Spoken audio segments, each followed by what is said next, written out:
అది ఎవడో కామెంట్ చేస్తాడు, నీ బతుకే బాగాలేదు. సరే, నా బతుకు బాగాలేదు, ఏ వచ్చి మీద తీర్చండి. ఇంకోటి అంటారు, ఓ ఆర్ యూ, నేను ట్యాక్స్ పేరునయ్యా, ఓటు వేసాను. ఓటు వేసే ప్రజలకి అడిగే హక్కు ఉంటుంది, ప్రతి ఒక్కరికి, నేనే కాదు. ఇంకా అడగకపోవడం వాళ్ళకి ఉన్నాయి ప్రభుత్వాలు అండి, అడిగే హక్కు లేదా? ఇష్టాసనం అబద్ధ హామీలు ఇస్తారు, 2 సంవత్సరాల తర్వాత పథకాలు ఇస్తారు. ఏం జరుగుతుంది ఆంధ్రాలో? మీకేమైనా నీ చెప్తున్నాను నా వీడియోలో, మీరు చూడకుండా అంటూనే ఉన్నాను. కామెంట్స్ చేయండి, ఒక అర్థం పర్థం ఉంటుందండి. నేను ఎక్కడ నా భాషలో నా లాంగ్వేజ్ చూడండి, నా వీడియోస్ వల్గారిటీ ఉండదండి. అంటే క్వశ్చన్ చేస్తాను. ఆ క్వశ్చన్ చేయడం కూడా తప్పు అనుకుంటే ఇంకా ఈ ప్రజాస్వామ్యకి అర్థమే లేదండి.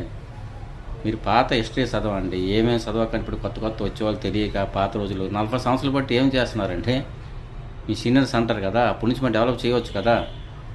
ఆంధ్రప్రదేశ్ విడిపోయినప్పుడు ఏం చేశారు వీళ్ళందరూ? హైదరాబాద్ అప్పు చెప్పినప్పుడు ఏం చేశారు? హైదరాబాద్ పారిపోయారు, అప్పుడు ఏం చేశారు?